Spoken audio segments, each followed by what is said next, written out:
Day 3, Chapter 15 Naradiya Kirtan Padati, Mr. Cholker's Sugarless Tea, Two Lizards. The readers may remember that mention was made in the 6th chapter regarding the Ram Navami festival in Shirdi, how the festival originated and how in early years there was great difficulty in getting a good Haridas for doing kirtans on those occasions, and how Baba permanently entrusted this function to Das Ganu and how he has been doing it successfully ever since. Now, in this chapter, we shall describe the manner in which Das Ganu has been doing the kirtan. Naradiya Kirtan Padati. Generally, our Haridas, while doing the kirtan, wear a gala and a full dress. They put on a headdress, either a feta or a turban, a long flowing coat with a shirt inside, an upasani short dhotar on the shoulder, and the usual long dhotar from the waist below. After dressing himself in this fashion for some kirtan in the Shirdi village, Das Ganu once went to Baba for prostrating before him.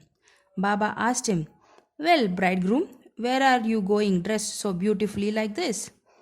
"For doing a kirtan," came the reply. Then Baba said, "Why do you want all this paraphernalia, coat, uparani and feta, etc.? Lay off all that before me. Why wear them on the body?" Das Ganu immediately took them off and placed them at Baba's feet. Thence, Das Ganu never wore these things while doing the kirtan. He was always bare from waist upwards. A pair of chiplis was in his hand and a garland around his neck. This is not in consonance with the practice generally followed by all the Haridas, but this is the best and the purest method. The sage Narada, from whom the Kirtan Padati originated, wore nothing on his torso and head. He carried a veena in his hand and wandered from place to place singing the glory of the Lord. Mr. Cholker's Sugarless Tea. Initially, Baba was known in Pune and Ahmednagar districts, but Nana Sahib Chandorkar, by his words of mouth, and Das Ganu by his splendid kirtans, spread the fame of Baba in Konkan, that is Mumbai Presidency. In fact, it was Das Ganu, may God bless him, who by his beautiful and inimitable kirtans made Baba available to so many people there. The audience who come to hear the kirtans have different tastes. Some like the erudition or learning of the Haridas, some his gestures, some his singing, some his wit and humor, some his preliminary dissertation on Vedanta, and some his main theme, and so on. But among them were very few who, by hearing the kirtan, get faith and devotion, or love for God or saints. The effect of hearing Das Ganu's kirtan on the minds of audience was, however, electric as it were. We gave an instance here. Das Ganu was once doing his kirtan and singing the glory of Sai Baba in the Kopineshwar temple in Thana. One Mr. Cholker, a poor man, serving as a temporary employee in the civil courts in Thana, was amongst the audience. He heard Das Ganu's kirtan most attentively and was much moved. He there and then mentally bowed and owed to Baba, saying, "Baba, I am a poor man, unable to support my family.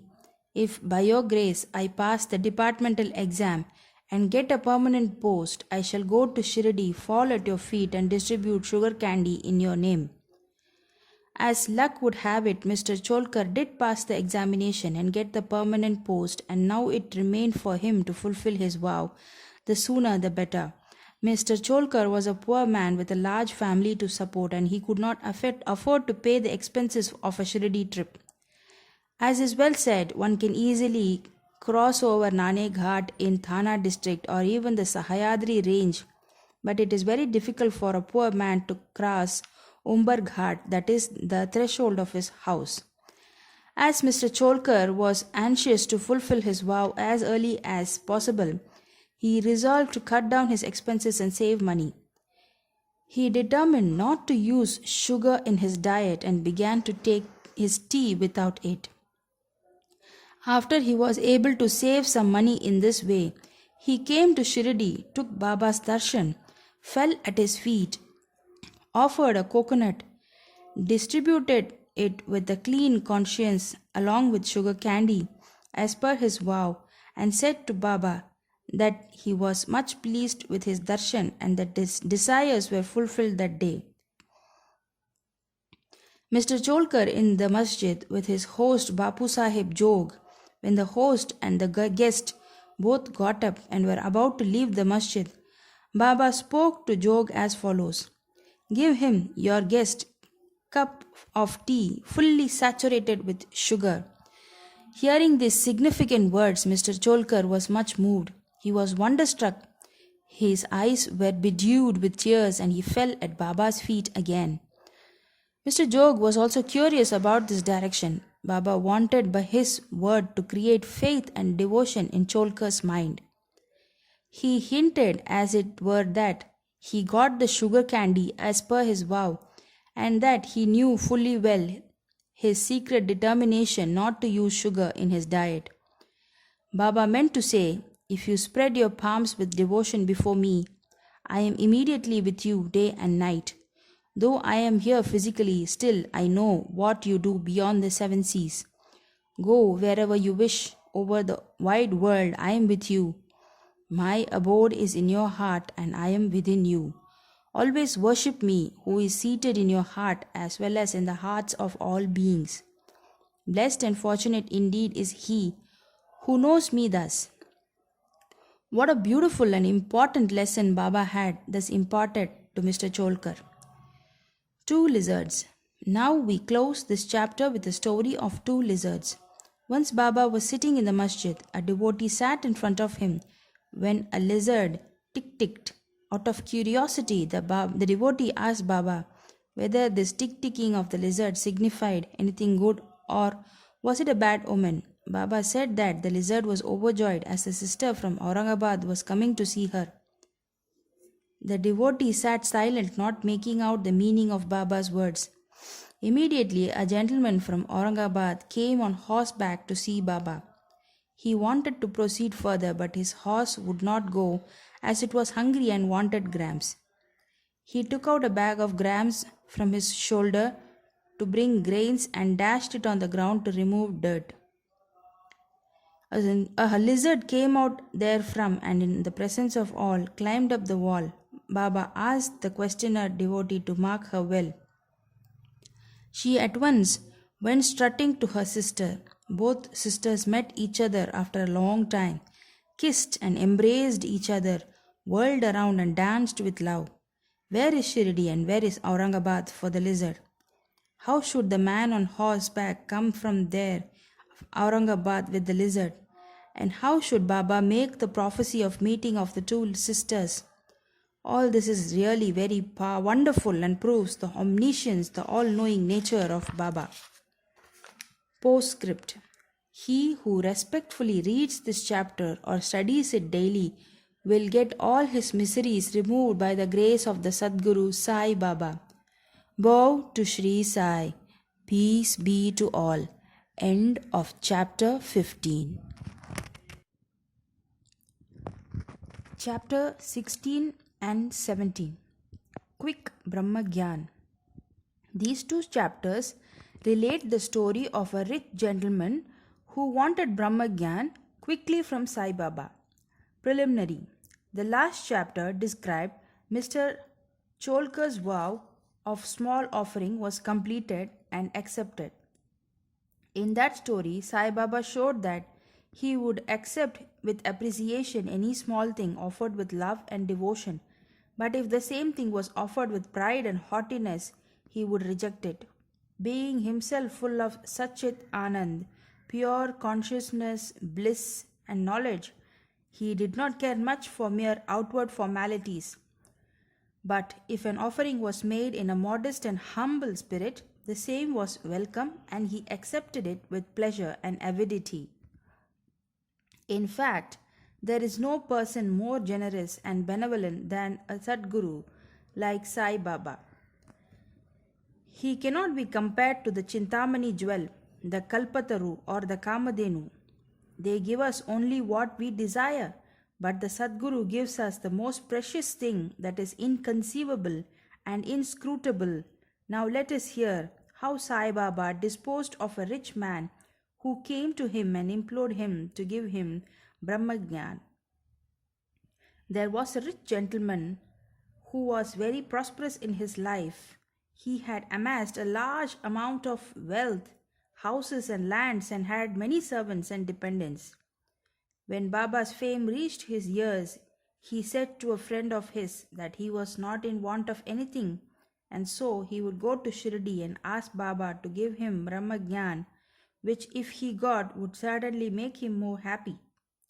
His friend dissuaded him, saying, "It is not easy to know Brahma, and especially so for an avaricious man like you, who is always engrossed in wealth, wife, and children.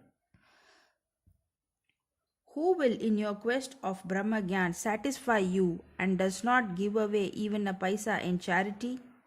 Not minding his friend's advice, the fellow engaged a return journey Tonga and came to Shirdi.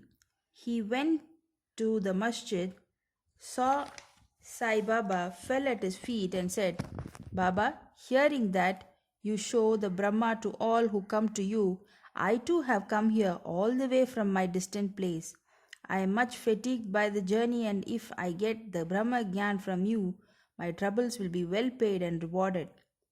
Baba then replied, "Oh, my friend, do not be anxious. I shall show you the Brahma. Many people come to me and ask for wealth, health, power, honor, position, cure of diseases, and other temporal matters. Rare is the person who comes to me and asks for Brahma Gyan.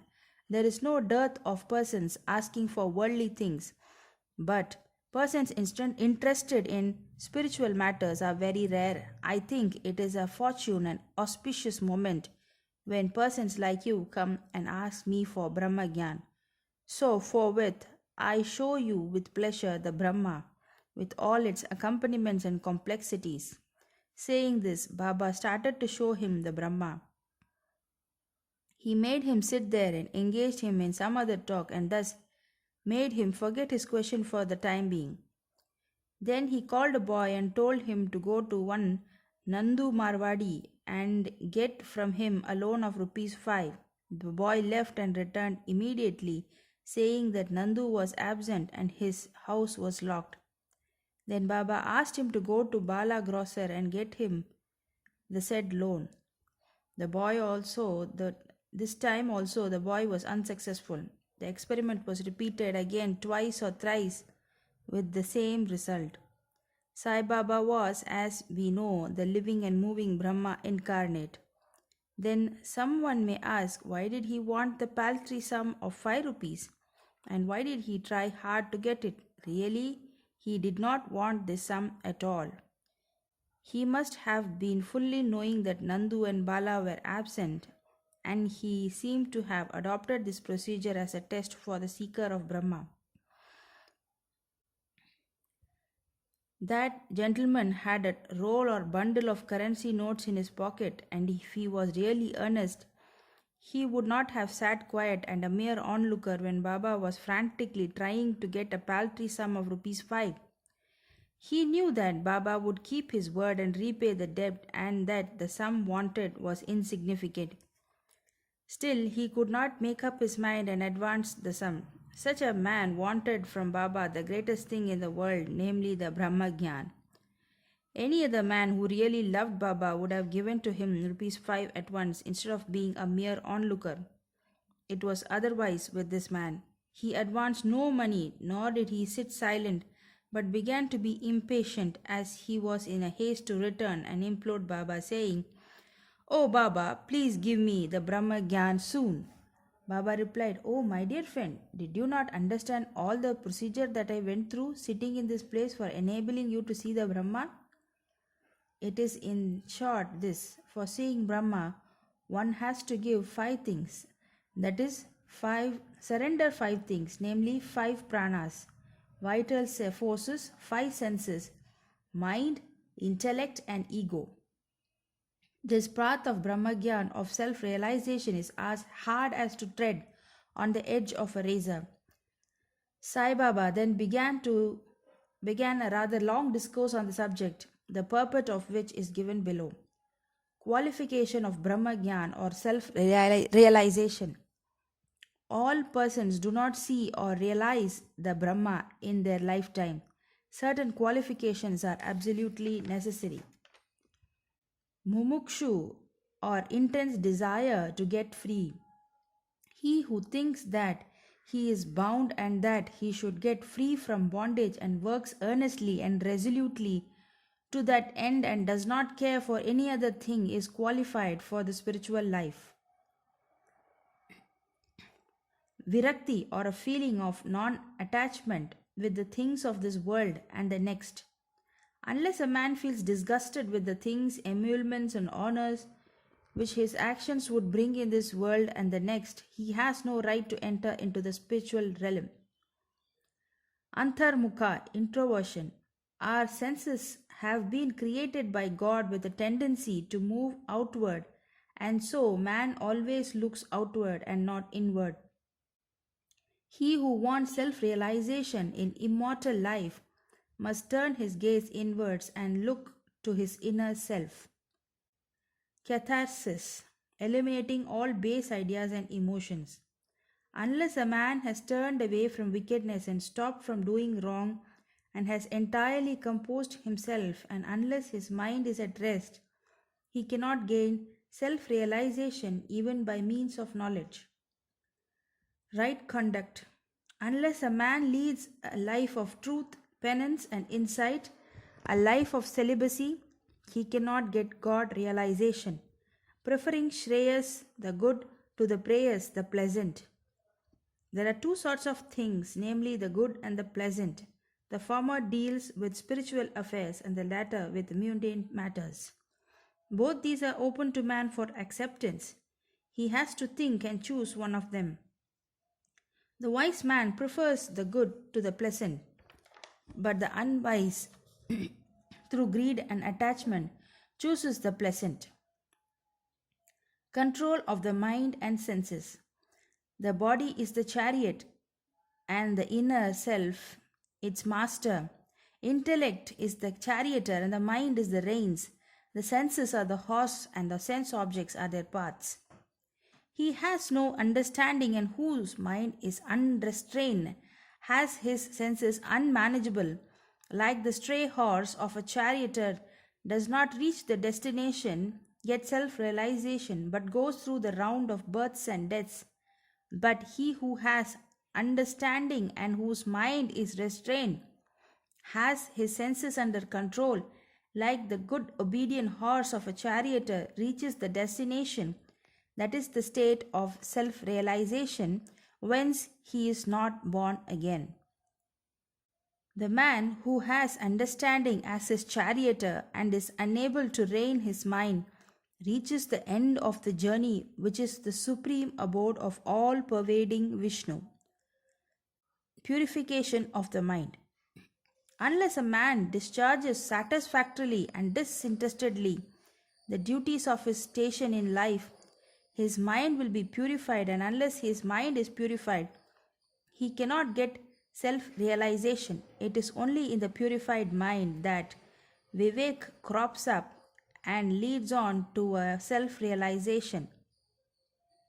Unless egoism is dropped, avarice got rid of, and the mind made desireless, self-realization is not possible.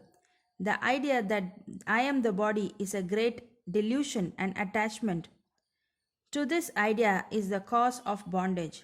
Leave off this idea and attachment. Therefore, if you want to reach the goal of self-realization, the necessity of a guru, the knowledge of the self is so subtle and mystic that no one could, by his individual effort, ever hope to attain it. So, the help of another person, teacher, who has himself got self-realization is absolutely necessary. What others cannot give with great effort and pain can be easily gained with the help of such a teacher, for he has walked on the path himself and can easily take the disciple step by step on the ladder of spiritual progress. And lastly, the Lord's grace is the most essential thing.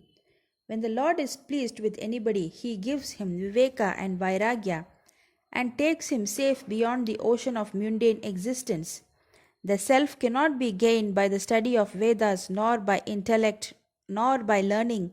He whom the self chooses gains it. To him the self reveals its nature, says the Katha Upanishad. After, after the dissertation was over, Baba turned to the gentleman and said, "Well, sir, there is in your pocket the Brahma in form of 50 times of 5, rupees 250. Please take that out." The gentleman took out from his pocket the bundle of currency notes and, to his great surprise, found on counting them that there were 25 notes of 10 rupees each. Seeing this omniscience of Baba, he was moved and fell at Baba's feet and craved for his blessings.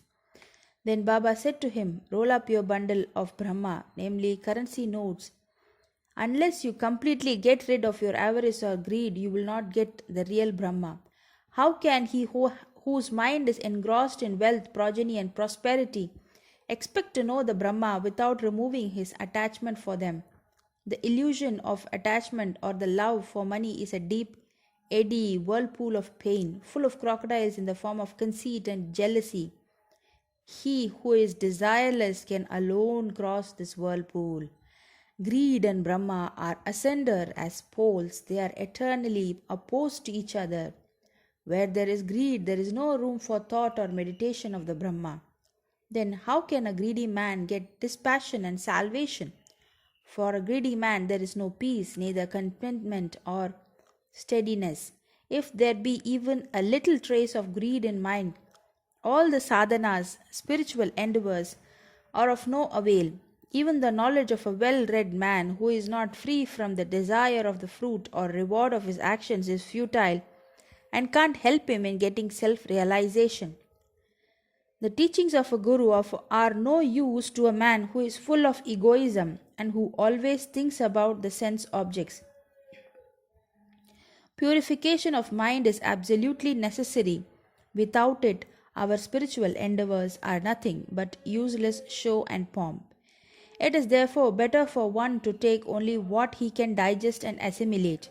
My treasury is full, and I can give you anyone what he wants, but I have to see whether he is qualified to receive my gift. If you listen to me carefully, you will be certainly benefited. While sitting in this masjid, I never speak any untruth. When a guest is invited to the house of all the members of the household and other friends and relations that happen to be present are entertained along with the guest.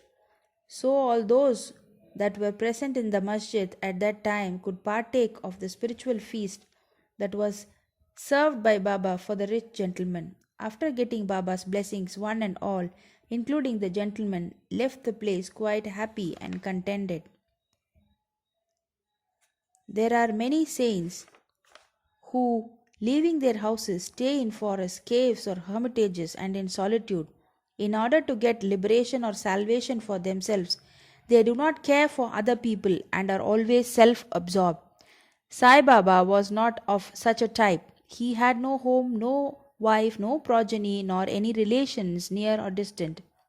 Still, he lived in the world. He begged his bread from 4 or 5 houses, always lived at the foot of the neem tree, carried on worldly dealings, and taught all the people how to act and behave living in this world. Rare are the sadhus and saints who, after attaining God vision, strive for the welfare of the people. Sai Baba was the foremost of these, and therefore, says Hemad Pant, "Blessed is the country, blessed is the family, and blessed are the chaste parents, where his extraordinary, transcendent, precious, and pure jewel Sai Baba was born." Bow to Sri Sai. Peace be to all. End of chapter 16 and 17. 18 and 19. How Hemad Pant was accepted and blessed. Stories of Mr. Sate and Mrs. Deshmukh encouraging good thoughts to fruition. Variety in Upadesh, teachings regarding slander and remuneration for labor. In the last two chapters, Hemad Pant described how a rich gentleman aspiring for quick Brahma Gyan was treated by Baba, and now in these two chapters, he describes how Hemad Pant himself was accepted and blessed by Baba, how Baba encouraged good thoughts and fructified them, and his teachings regarding self improvement, slander, and remuneration for labor. Preliminary. It is a well known fact that the Sadguru looks first to the qualification of his disciples and then gives them suitable instructions without setting their minds in the least, and leads them on towards the goal of self realization. In this respect, some say that what the Sadguru teaches or instructs should be divulged to others. They think that their instructions become useless if they are published. This view is not correct. The Sadguru is like a monsoon cloud. He pours down profusely, that is, scatters widely his nectar like teachings. These we should enjoy and assimilate in our heart's content, and then serve others with them without any reservation. This rule should apply not only to what he teaches in our waking state, but to the visions he gives us in our dreams. To quote an instance, Buddha Kaushik Rishi published his celebrated Ram Raksha Stotra, which he had seen in his dream. Like a loving mother forcing bitter but beneficial medicines down the throat of her children for the sake of their health, Sai Baba imparted spiritual instructions to his devotees. His method was not wild or secret, but kept open. The devotees who followed his instructions got their object. Sadgurus like Sai Baba open our eyes, intellect, and show us the divine beauty of the self and fulfill our tender longings of devotion. When this is done, our desire for sense objects vanishes, twin fruits of Vivek and Vairagya come to our hands, and knowledge sprouts up even in the sleep. All this we get when we come in contact with the saints, serve them, and secure their love. The Lord, who fulfills the desires of his devotees, comes to our aid, removes our troubles and sufferings, and makes us happy. This progress or development is entirely due to the help of the Sadguru, who is regarded as the Lord himself. Therefore, we should always be after the Sadguru, hear his stories, fall at his feet, and serve him. Now we come to our main story. Mr. Sathe. There was a gentleman named Mr. Sathe who had attained some publicity many years ago during Crawford regime, which was put down by Lord Ray, the governor of Mumbai. He suffered severe losses in trade. Other adverse circumstances gave him much trouble and made him sad and dejected. Being restless, he thought of leaving home and going out to a distant place. Man does not generally think of God, but when difficulties and calamities overtake him, he turns to him and prays for relief. If his demerits have come to an end, God arranges his meeting with a saint who gives him proper directions regarding his welfare. Mr. Sathe had similar experience. His friends advised him to go to Shirdi, where so many people were flocking to get Sai Baba's darshan, for getting peace of mind and the satisfaction of their wants. He liked the idea and at once came to Shirdi in 1917. Seeing Baba's form, which was like eternal Brahma, self-luminous, peerless and pure, his mind lost its restlessness and became calm and composed. He thought that it was accumulation of merits in his former births that brought him to the holy feet of Baba. He was a man of strong will. He at once started to make a parayan of Guru Charitra. When the reading was finished in the Saptaha, Baba gave him a vision in the night. It was to this effect.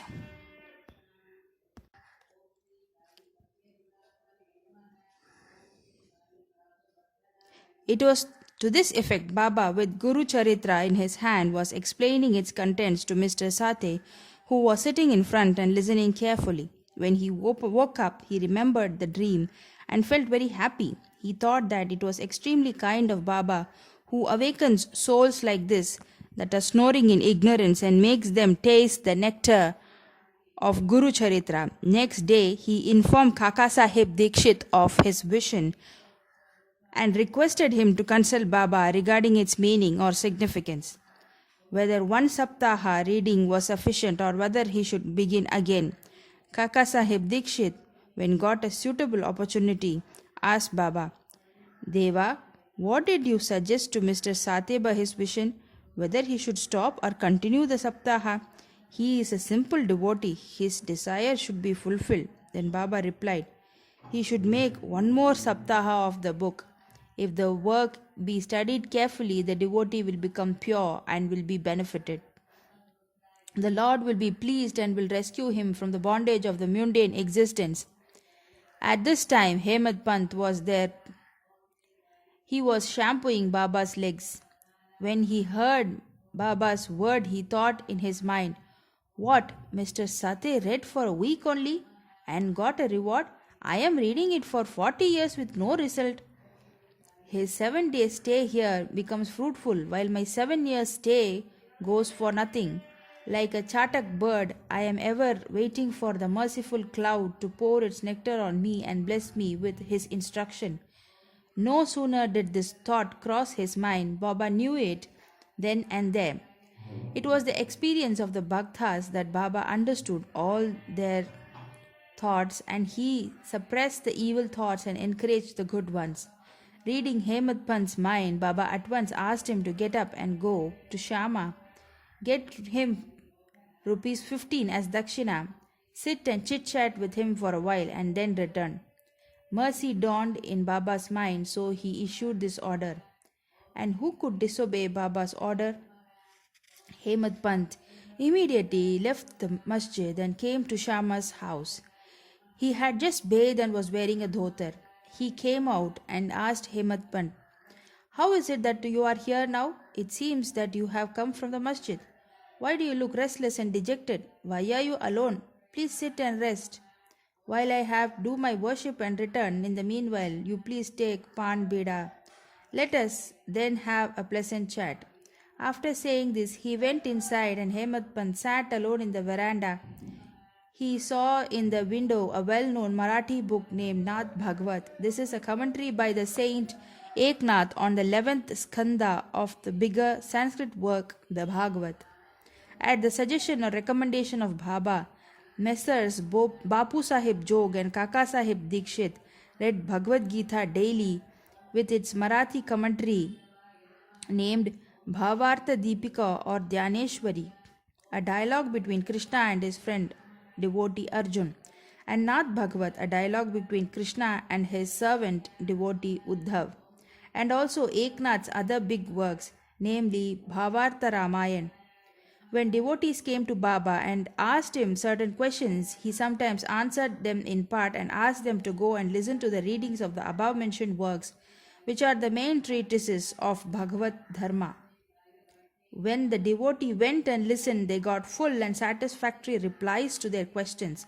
Hemad Pant also used to read daily some portions of Nath Bhagavat.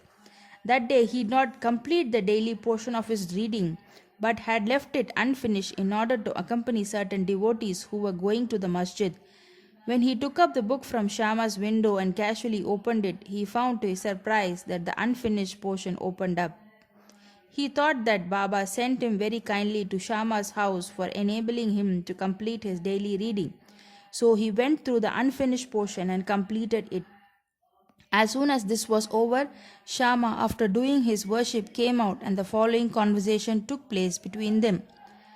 Hemad Pant, I have come with a message from Baba. He has asked me to return with rupees 15 as dakshina from you, also to sit with you for a while and have a pleasant chit-chat and then return to the masjid with you.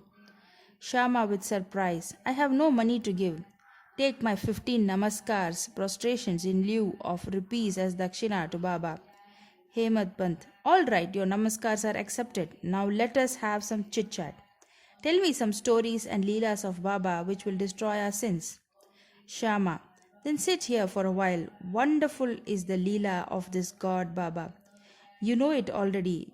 I am a village rustic while you are an enlightened citizen. You have seen more leelas since your coming over here. How should I describe them before? Well, take these leaves, betel nut and chunna, and have the panbida while I go in, dress myself, and come out. In a few minutes, Shama came out and sat talking with Hemant Pant. He said, "The Leela of this god is inscrutable. There is no end to this Leela. Who can see them? He plays or sports with his Leela, still he is beyond them. What do we rustics know? Why does not Baba himself tell stories? Why does he send learned men like you to fools like me? His ways are inconceivable. I can only say that they are not human." With this preface, Shama added, "I now remember a story which I shall relate to you. I know it personally. As a devotee is resolute and determined, so is Baba's immediate response. Sometimes Baba puts the devotee to severe test and then gives them Upadesh. As soon as Hemant Pant heard the word Upadesh, as if a flash of lightning crossed through his mind, he at once remembered the story of Mr. Sate's Guru Charitra reading and thought Baba might have sent him to Shama in order to give peace to his restless mind. However, he curbed his feeling and began to listen to Shama's stories. They all showed how kind and affectionate Baba was to his devotees. Hemant Pant began to feel joy on hearing all these. Then Shama began to tell the following story. Mrs. Radhabhai Deshmukh. There was an old woman by name Radhabhai. She was the mother of one Kashabha Deshmukh. Hearing Baba's fame, she came to Shirdi with the people of Sanghamner. She took Baba's darshan and was much satisfied. She loved Baba intimately and resolved in her mind that she would accept Baba as her guru and take some upadesh from him. She determined to fast herself unto death so long as Baba did not accept her and give her any upadesh or mantra. She stayed in her lodging and stopped taking food or water for 3 days. I was frightened by this ordeal of the old woman and interceded with Baba on her behalf. I said, "Deva, what is this you have started? You draw so many persons here. You know that old lady. She is very obstinate and depends on you. She has resolved to fast unto death. If you do not accept and instruct her, if anything worse happens, people will blame you and say that Baba did not instruct her, and its consequence she met her death. So take some mercy on her, bless her, and instruct her." On seeing her determination, Baba sent for her and made her change her mind by addressing as follows: "O mother, why do you have subject yourself to unnecessary tortures? You are my mother and I am your child. Take pity on me and hear me through. I tell you my own story, which you listen carefully will do you good. I had a guru. He was a great saint and most merciful. I served him long, very long. Still he would not blow any mantra into my ears. I had keen desire never to leave him, but to stay with him and serve him, and at all costs receive some instructions from him. But he had his own way. He first got my head shaved and asked me for 2 paise as dakshina. I gave the same at once. You may say that as my guru was perfect, why should he ask for money? And how should he be called desireless? The reply is that he never cared for coins. What had he to do with them? His 2 paisa were firm faith and patience or perseverance. I gave these 2 paisa to him and he was pleased. I resorted to my guru for 12 years. He brought me up. There was no dearth of food and clothing. There was full of love, or say, he was love incarnate. How can I describe it? He loved me most. Rare is a guru like him. When I looked at him, he seemed as if he was in deep meditation, and then we were both filled with bliss. Night and day, I gazed at him with no thought of hunger and thirst. Without him, I felt restless. I had no other subject to meditate, nor any other thing than my Guru to attend. He was my sole refuge. My mind was always fixed on him. His nishtha, firm faith, is one paisa of dakshina. Sabhuri, patience or perseverance, is the other paisa. I waited patiently and served my Guru. This Saburi will ferry you across the sea of this mundane existence. Saburi removes all sins and afflictions, gets rid of calamities in various ways, and casts aside all fear and ultimately gives you success. Saburi is the mine of virtues, consort of good thought. My Guru never expected any other thing from me. He never neglected me. He protected me at all times. I lived with him and was sometimes away from him, still I never felt the absence of his love. He always protected me by his grace, just as the tortoise feeds her young ones, whether they are near her or away from her on the other side of the bank, by her loving glances. O mother, my Guru never taught me any mantra then. How shall I blow any mantra into your ears? Just remember that Gurus taught us like love. Glance gives us happiness. Do not try to get mantra or upadesh from anybody. Make me the sole object of your thoughts and actions, and you will no doubt attain Paramatma, the spiritual goal of life. Look at me wholeheartedly, and I, in turn, look at you. Sitting in this masjid, I speak the truth, nothing but the truth.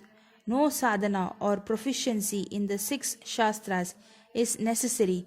Have faith and confidence in your Guru. Believe that Guru is the sole actor or doer. Blessed is he who knows the greatness of his Guru and thinks him to be Hari, Hara, and Brahma incarnate. Instructed in this way, the old lady was convinced. She bowed to Baba and gave up her fast.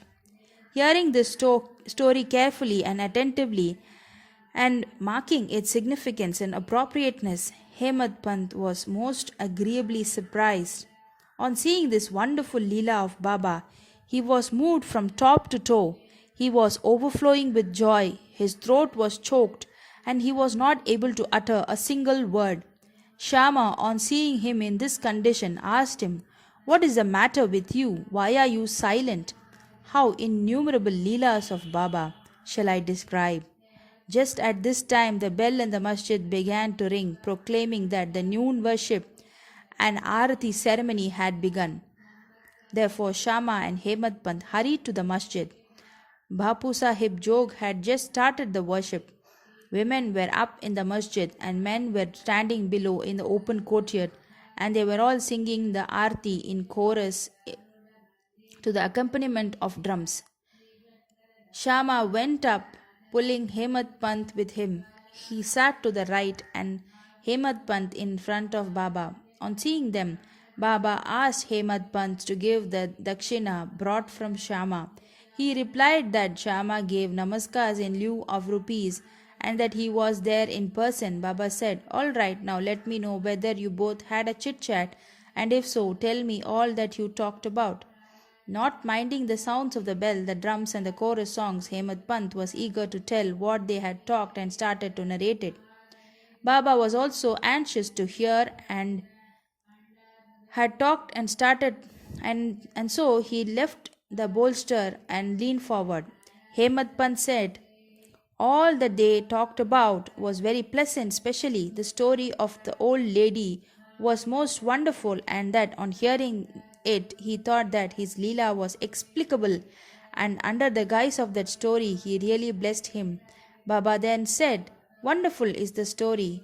How were you blessed? I would like to know everything in detail from you, so tell me all about it." Then Hemad Pant related in full the story which he had heard a little while before and which had made a lasting impression on his mind. Hearing this, Baba was much pleased and asked him, "Did the story strike you? Did you catch its significance?" He replied, Yes, Baba, the restlessness of my mind has vanished, and I have got true peace and rest, and come to know the true path. Then Baba spoke as follows: My method is quite unique. Remember well this one story, and it will be very useful. To get the knowledge of the self, dhyan is necessary. If you practice it continuously, the vrittis will be pacified.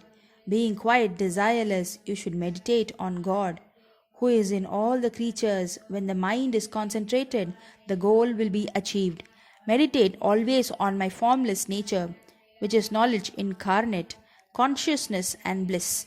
If you cannot do this, meditate on my form from top to toe, as you see here, day and night. As you go on doing this, your vrittis will be single minded, and the distinction between the dhyata, meditator, dhyana, act of meditation, dheya, thing meditated upon, will be lost, and the meditator will be one with the consciousness and be merged in the Brahma. The mother tortoise is on one bank of the river and her young ones on the other. She gives neither milk nor warmth to them. Her mere loving glances gives them nutrition. The young ones do nothing but remember, meditate upon their mother. The tortoise glance is to the young ones the only source of sustenance and happiness. Similar is the relation between the Guru and the disciples. When Baba uttered these words, the chorus of the Aarti song was over, and all cried out loudly in unison, Victory to our Sadguru Sai Maharaj, who is pure consciousness, knowledge and bliss. Dear readers, let us imagine that we are at this time standing amongst the crowd in the masjid, and let us join them in this Jai Jaikar. After the Aarti ceremony was over, Prasad was distributed. Bapu Sahib Job came forward as usual, and after saluting Baba, gave into his palm a handful of sugar candy. Baba pushed all this into the hands of Hemad Pant and said to him, If you take this story to heart and remember it well, your state will be sweet as the sugar candy. All your desires will be fulfilled and you will be happy. Hemad Pant bowed down to Baba and implored, Do favor me like this, bless and protect me always. Baba replied, Hearing this story, meditate on it and assimilate its spirit. Then you will always remember and meditate on the Lord, who will manifest himself to you. Dear readers, Hemad Pant got prasad of sugar candy, and we get the prasad of sugar candy or nectar of this story. Let us drink it to our heart's content, meditate on it and assimilate it, and be strong and happy by Baba's grace. Amen. Towards the end of the chapter 19, Hemad Pant had dealt with some other matters which are given below. Baba's advice regarding our behavior. The following words of Baba are of general welfare and invaluable. If they are kept in mind and acted upon, they will always do you good. Unless there is some relationship or connection, nobody goes anywhere. If any man or creature come to you, do not discourteously drive them away, but receive them well and treat them with due respect. Sri Hari, God, will certainly be pleased if you give water to the thirsty, bread to the hungry, clothes to the naked, and your veranda to the strangers for resting. If anybody wants any money from you and you are not inclined to give, do not give, but do not bark at him like a dog. Let anybody speak hundreds of things against you. Do not resent by giving any bitter reply. If you tolerate such things, you will certainly be happy. Let the world go topsy-turvy. You remain where you are. Standing in your own place, look on calmly at the show of all things passing before you. Demolish the wall of difference that separates you from me, and then the road of our meeting will be clear and open. The sense of differentiation as I and thou is the barrier that keeps away the disciple from his master, and unless that is destroyed, the state of union or atonement is not possible. Allah Malik, that is God, is the sole proprietor. Nobody else is our protector. His method of work is extraordinary, invaluable, inscrutable. His will be done, and he will show us the way and satisfy our heart's desire. It is on account of Rinuna Bandh, form a relationship that you have come together. Let us love and serve each other and be happy. He who attains the supreme goal of life is immortal and happy. All others merely exist, that is, live so long as they breathe.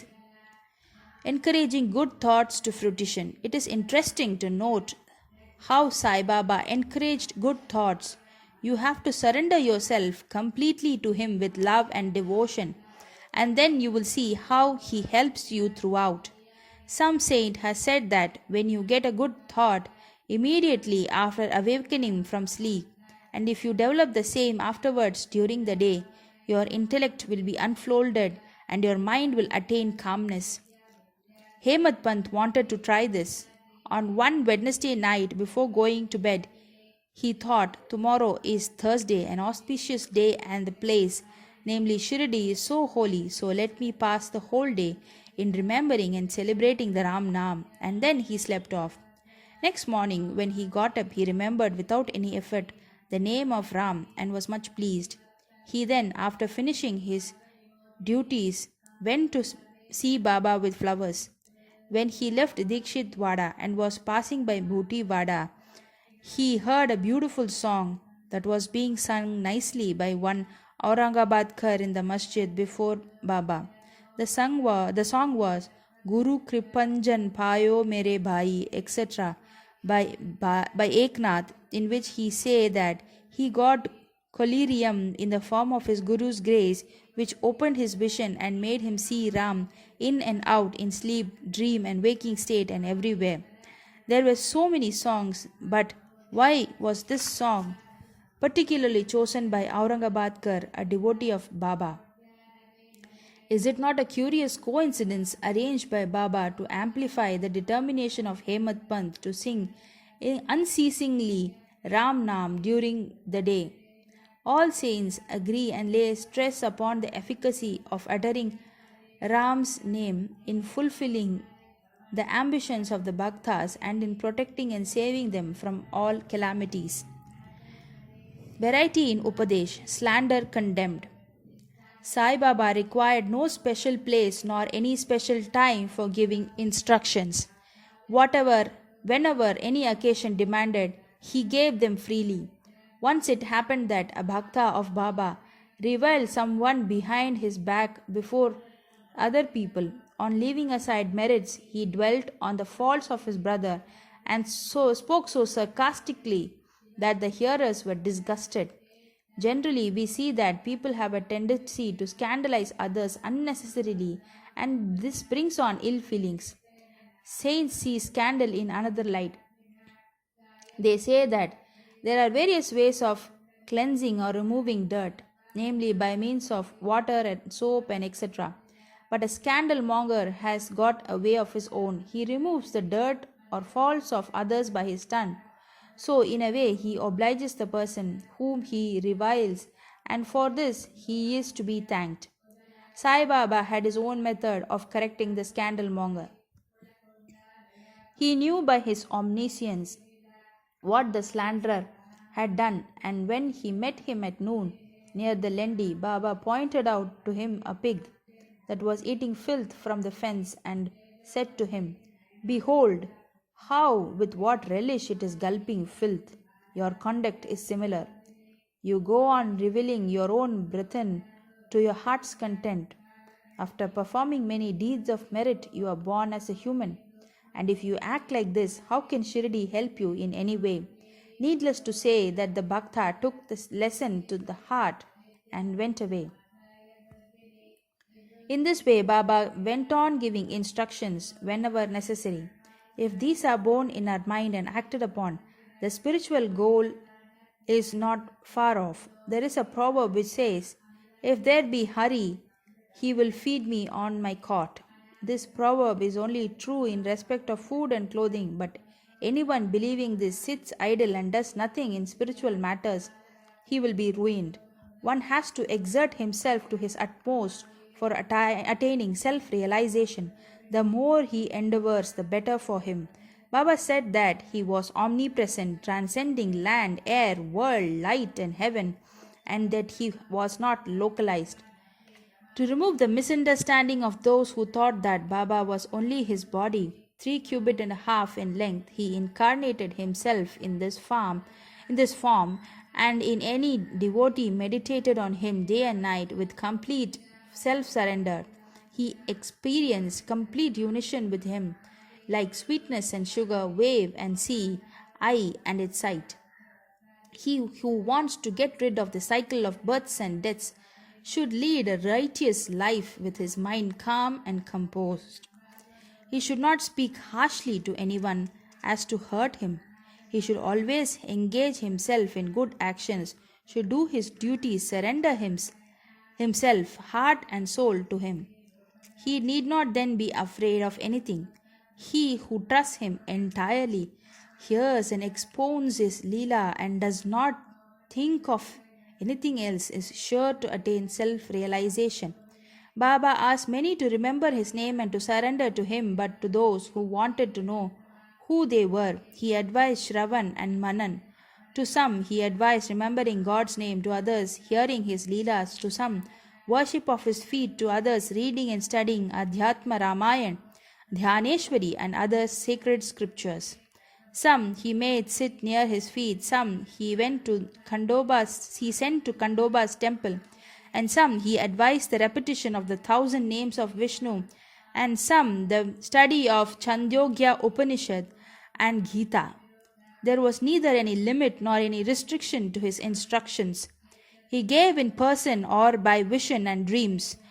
To someone addicted to drink, he appeared in his dream, sat on his chest, pressed it, and left him after he gave a promise not to touch liquor anymore. To some, he explained some mantras like Guru Brahma in dreams. To some devotees, he practiced Hatha Yoga. He sent word that he should leave off Hatha Yoga practices, sit quietly, and wait. It is impossible to describe all his ways and methods. In ordinary worldly dealings, he set examples by his action, one of which is given below. Remuneration for labor. One day at noon, Baba came to Radhakrishna Mai's house and said, "Bring me a ladder." Some men brought it and set it against the wall of her house as directed by Baba. He climbed upon the roof of Vaman Gonkar's house, passed over the roof of Radhakrishna Mai house, and then got down from the other corner. What object Baba had done, none could know. Radhakrishna Mai was at that time shivering with malaria. It may be to drive off that fever that he may have gone up there. Immediately after getting down, Baba paid 2 rupees to the person who brought the ladder. Somebody asked Baba why he paid so much for this. He replied that nobody should take the labor of others in vain. The workers should be paid with dues promptly and liberally. If the principle taught by Baba be followed, that is, if the remuneration for labor be paid promptly and satisfactorily, the laborers will turn out better, and both the laborers and their employers will be profited, and there will be no room for lockouts and strikes, no ill feelings between labor and capital. Bow to Sri Sai. Peace be to all. End of chapter 19, 18 and 19. Chapter 20. Dasganu's problem solved by Kaka's maid servant. In this chapter, Hemad Pant describes how Dasganu's problem was solved by Kaka Sahib Dikshit maid servant. Preliminary. God was originally formless. He assumed a form for the sake of bhaktas. With the help of Maya, he played the part of an actor in the big drama of the universe. Let us remember and visualize Sri Sai. Let us go to Shirdi and see carefully the program after the noon Aarti. After the Aarti ceremony was over, Sai used to come out of the masjid and, standing on its edge, distribute Udi to the devotees with very kind, gracious and loving looks. The bhaktas also got up with equal fervor, clasped his feet and had the bliss of Udi. Baba passed handfuls of Udi into the palms of devotees and marked their forehead with Udi with his own hands. The love he bore for them in his heart was boundless. Then he addressed the Bhaktas. O Bhav, go home to take your lunch. You Anna, go to your lodgings. You Bapu, enjoy your meal. In this way, he accosted each and every devotee and sent them home. Even now, you have the pleasure of these sights if you bring into play your imagination. Now, bringing Sai in our mental vision, let us meditate on him from his feet upwards to his face, prostrating before him humbly, lovingly, and reverentially. Isha Upanishad. Dasganu once started to write a Marathi commentary on the Isha Upanishad. Let us first give a brief idea of this Upanishad before proceeding further. It is called Mantropanishad as it is embodied in the mantras of the Vedic Sanhita. It constitutes the last or the 40th chapter of the Vajasaneyi Sanhita Yajurveda and is therefore called Vajasaneyi Sanhita Upanishad.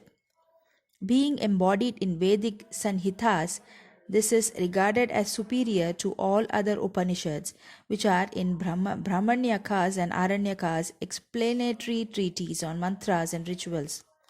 Not only this, other Upanishads are considered to be commentaries on the truths mentioned briefly in the Isha Upanishad. For instance, the biggest of Upanishad, namely the Brihadaranyaka Upanishad, is considered by Pandit Satavalekar to be a running commentary on the Isha Upanishad. Professor R.D. Ranade says the Isha Upanishad is quite a small Upanishad and yet it contains many hints which shows an extraordinarily piercing insight. Within the short compass of 18 verses, it gives a valuable mystical description of the Atma, a description of the ideal sage who stands unruffled in the midst of temptations and sorrows, an adumbration of doctrine or karma yoga as later formulated. The most valuable idea that lies at the root of the Upanishad is that of a logical synthesis between the two opposites of knowledge and works, which are both required, according to the Upanishads, to be annulled in higher synthesis, page 24 of the constructive survey of the Upanishadic philosophy. In another place, he says that the poetry of the Isha Upanishad is a co-mixture of moral, mystical, and metaphysical knowledge. From the brief description given below about Upanishad, one can see how difficult it is to translate this Upanishad in a vernacular language and bring out its exact meaning. Dasganu translated it in Marathi, OV meter, verse by verse, but as he did not comprehend the gist or essence of the Upanishad, he was not satisfied with this performance. On being dissatisfied, he consulted some learned men regarding his doubts and difficulties and discussed it with them at great length. They did not resolve them, nor did they give him any rational or satisfactory explanation. So Dasganu was a little restless over this matter. Sadguru only competent and qualified to explain. As we have seen, this Upanishad is the quintessence of the Vedas. It is the science of self-realization. It is the skith or weapon which can rend asunder the bondage of life and death and make us free. Therefore, he thought that he who has himself attained self-realization can only give him the true and correct interpretation of the Upanishad. When nobody could satisfy Dasganu, he resolved to consult Sai Baba about this. When he got an opportunity to go to Shirdi, he saw Sai Baba prostrated himself before him and mentioned his difficulties about the Isha Upanishad and requested him to give the correct solution. Baba blessed him and said, "You need not be anxious. There is no difficulty about the matter. The maidservant of Kaka will solve your doubts at Villiparli on your way to home." The people who were present there and heard this thought that Baba was joking and said, "How could an illiterate maid-servant solve the difficulties of this mystic nature?" But Dasganu thought otherwise. He was sure that whatever Baba spoke must come true, as Baba's word was the decree of the Brahma. Kaka's maidservant. Fully believing Baba's words, he left Shirdi and came to Viliparli, a suburb of Mumbai, and stayed with Kaka Sahib Dikshit. There, the next day, when Dasganu was enjoying his morning nap, some say when he engaged in worship, he heard a poor girl singing a beautiful song in clear and melodious tone. The theme of the song was a crimson colored sari. How nice it was, how fine it was, its embroidery, how beautiful were its borders, etc. He liked the song so much that he came out and saw that it was being sung by a young girl, the sister of Namya, who was a servant of Kaka Sahib. The girl was cleaning vessels and had only a torn rag on her person. On seeing her impoverished condition and her happy temperament, Dasganu felt pity for her, and when Rao Bahadur M.V. Pradhan gave him a pair of dhotars the next day, he requested to give him a sari to the poor little girl also. Rao Bahadur thought a good chirdi, small sari, and bought a good chirdi and presented to her. Like a starved person getting delicious dishes to eat, her joys knew no bound. Next day she wore the new sari and, out of great joy and merriment, whirled and danced around and played fugadi with other girls. The day following she kept the new sari in her box at home and came with the old and torn rags, but she looked as merry as she was the previous day. On seeing this, Dasganu's pity transformed into admiration. He thought that the girl, being poor, had to wear a torn rag, but now she had a new sari which she kept in reserve, and putting on the old rags, strutted herself, showing no trace of sorrow or dejection. Thus he realized that all our feelings of pain and pleasure depend upon the attitude of our mind. On thinking deeply over this incident, he realized that a man ought to enjoy whatever God has bestowed on him in the firm conviction that he beset everything from behind and before and on all sides, and that whatever is bestowed on him by God must be for his good. In this particular case, the impoverished condition of the poor girl, her torn rag, and the new sari, the donor, the doni, and the deal were all parts of the Lord and pervaded by him. Dasganu here got a practical demonstration of the lessons of the Upanishad. The lesson of contentment with one's own lot, with the belief that whatever happens is ordained by God and is ultimately good for us. Unique method of teaching. From the above incident, the reader will see that Baba's method was unique and varied. Though Baba never left Shirdi, he sent some to Michindraghat, some to Kolhapur or Solapur for practicing sadhanas. To some he appeared in his usual form, to some he appeared in waking or dream states day and night and satisfied their desires. It is impossible to describe all the methods that Baba used in imparting instructions to his bhaktas. In this particular case, he sent Dasganu to Viliparli, where he got his problem solved through the maid servant. To those who say that it was necessary to send away Dasganu and that Baba could have personally taught him, he say that Baba followed the right or best course, or else how could Dasganu learn the great lesson? Now we close the chapter with another beautiful extract about this Upanishad. The ethics of the Isha. One of the main features of the Isha Upanishad is the ethical advice it offers, and it is interesting to note that the ethics of Upanishad are definitely based upon the metaphysical position given in it. The very opening words of the Upanishad tell us that God pervades everything. As a corollary from this metaphysical position, the ethical advice it offers is that a man ought to enjoy whatever God bestows on him in the firm belief that, as he pervades everything, whatever is bestowed on him by God must be good. It follows naturally that the Upanishad should forbid us from covering another man's property.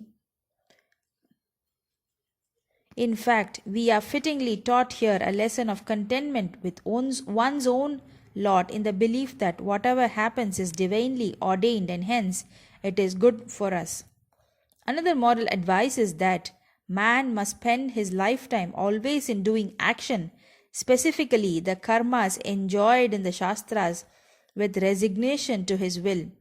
Inactivity, according to this Upanishad, would be the canker of the soul. It is only when a man spends his lifetime in doing actions in this manner that he can hope to attain the ideal of Naishkarmya. Finally, the text goes on to say that a man who sees all beings in the self and sees the self as existing in all beings, in fact, for whom all beings and everything that exists have become the self. How much can a man suffer for infatuation? What ground would such a man have for grief? Slothfulness, infatuation, and grief verily proceed from our not being able to see the Atma in all things. But a man who realizes the oneness of all things, for whom everything has become the self, must ipso facto cease to be affected by the common foibles of humanity. Page 169 to 170 of the Creative Period by Messrs. Belvarkar and Ranade. Bow to Sri Sai. Peace be to all. End of chapter 20.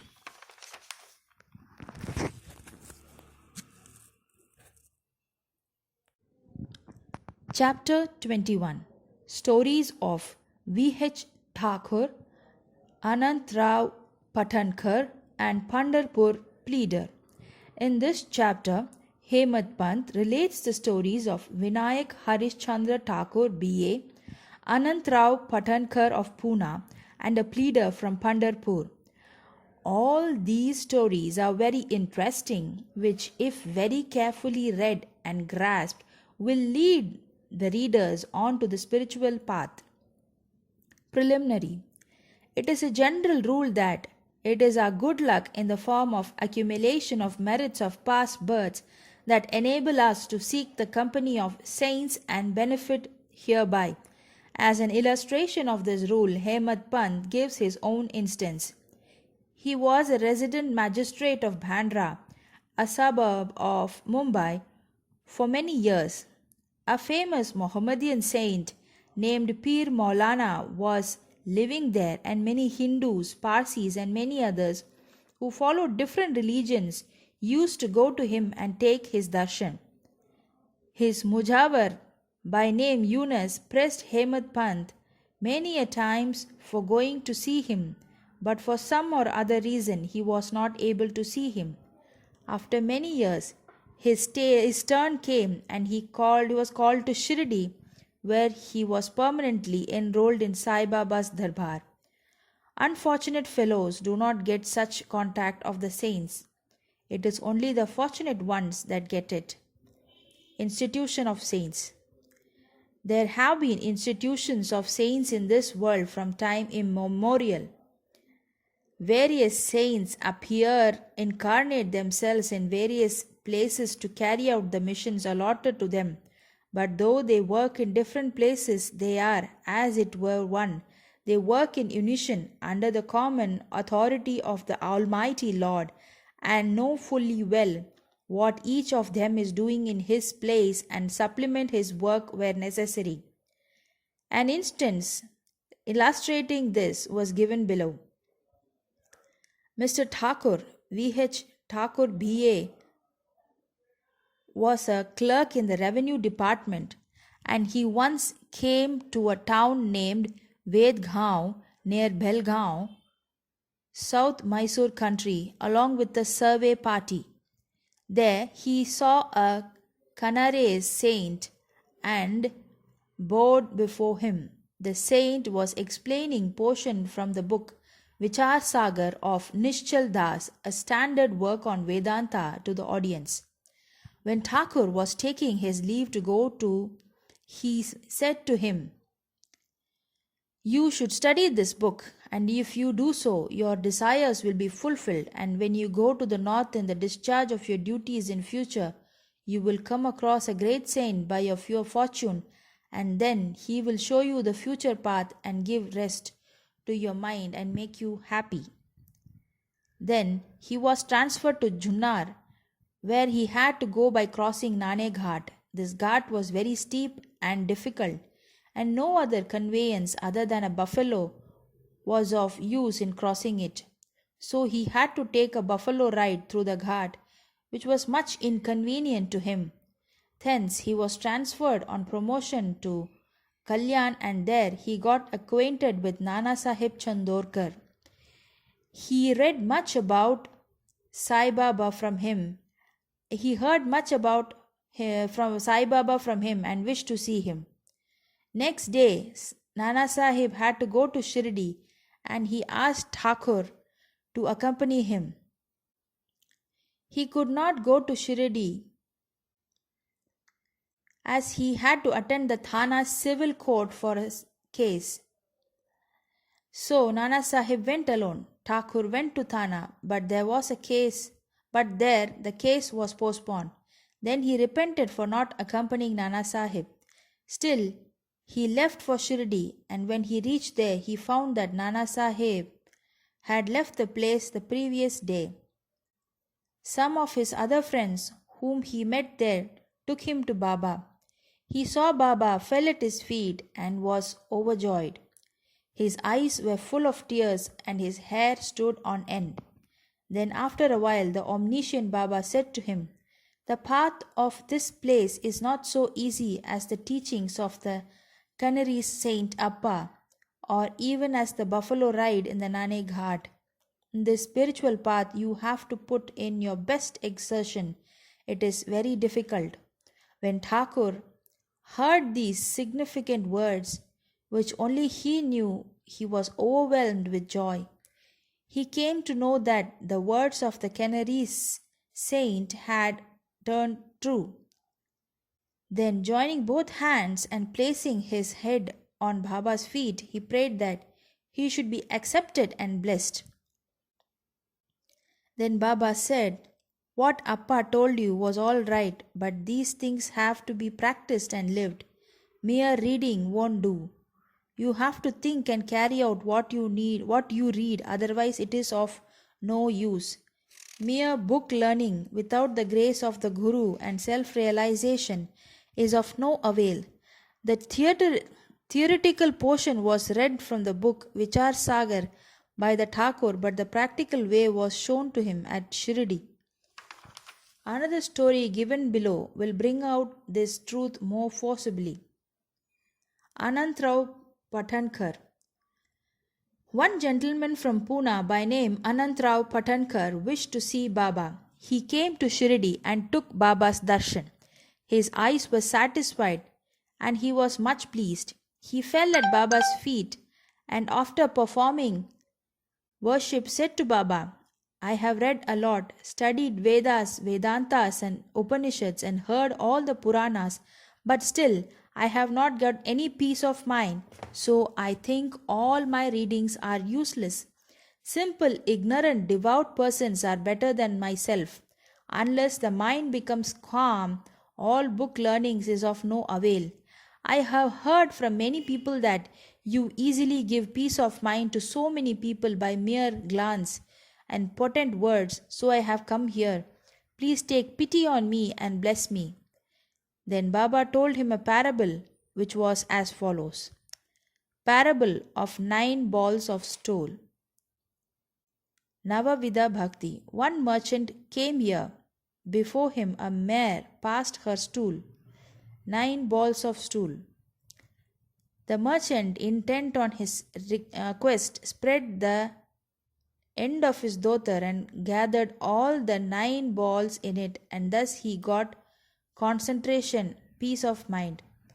Mr. Patankar could not make out the meaning of this story, so he asked Ganesh Damodar alias Dada Kelkar, "What does Baba mean by this?" He replied, "I too do not know all that Baba says and means, but at his inspiration I say what I come to know. The mare is God's grace, and the 9 balls excreted are the 9 forms or types of bhakti, namely Shravan, hearing, Kirtan, praying, Smaran, remembering, Padasevan, resorting to the feet, Archan, worship, Namaskar, bowing, Dhasya, service, Sakyam, friendship, 9. Atma Nivedan, surrender of the self. These are the 9 types of bhakti.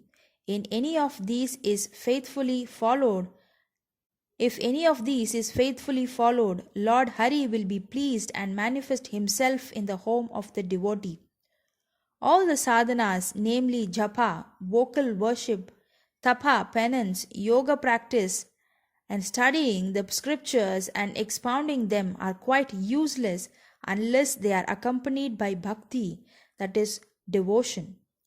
Knowledge of the Vedas or fame as a great dhyani and mere formal bhajan are of no avail. What is wanted is full devotion. Consider yourself as the merchant or seeker after the truth, and be anxious and eager like him to collect or cultivate the 9 types of devotion. Then you will attain stability and peace of mind. Next day, when Patankar went to Baba for salutations, he was asked whether he collected the 9 balls of stool. Then he said that he, being a poor fellow, should first be graced by Baba, and then he would be able to collect them. Then Baba blessed and comforted him, saying that he would attain peace and welfare. After hearing this, Patankar became overjoyed and happy. The Pandharpur pleader. We shall close this chapter with a short story showing Baba's omniscience and his using it for correcting people and setting them on the right path. Once a pleader from Pandharpur came to Shirdi, went to masjid, saw Baba, fell at his feet, and without being asked, offered some dakshina and sat in a corner, eager to hear the talk that was going on. Then Baba turned his face towards him and asked, "How cunning the people are! They fall at the feet, offer dakshina, but abuse behind the back. Is not amazing?" This cap remark fitted the pleader, and he had to wear it. None understood the remark. The pleader grasped it, but kept quiet. When they returned to the Wada, the pleader said to Kaka Sahib Dikshit, "What Baba remarked was perfectly right. The dart remark was aimed at me. It was a hint to me that I should not indulge in reveling or scandalizing others. When the sub-judge or munsif of Pandharpur came and stayed here for the improvement of his health, a discussion about this was going on in the bar room at Pandharpur. It was said or discussed there whether the ailments from which the sub-judge suffered were ever likely to be got rid of without medicines by merely going after Sai Baba, and whether it was proper for an educated man like the sub-judge to have recourse to such methods. The sub-judge was taken to judge to have recourse to such methods. The sub-judge was taken to task, that is, he was criticized, as also Sai Baba. I also took part in this affair, and now Sai Baba showed me the impropriety of my conduct. This is not a rebuke to me, but a favor, a lesson, that I should not indulge in any scandal or slander of others, and not interfere unnecessarily in others' affairs. Shirdi is about 100 goes away from Pandharpur, but still Baba by his omniscience knew what transpired there in the bar room. The intervening places, rivers, jungles, and mountains were no bar to him. He is all perceiving sight, his all perceiving sight, and he could see or read the hearts of all, and there was nothing secret or veiled from him. Everything, far or near, was open and clear to him as broad as daylight. Let a man be far or near, he cannot avoid the all-pervading gaze of Sai Baba, From this incident, the pleader took the lesson that he should never speak ill of others or unnecessarily criticize. Thus, his evil tendency was completely got rid of and he was set on the right path.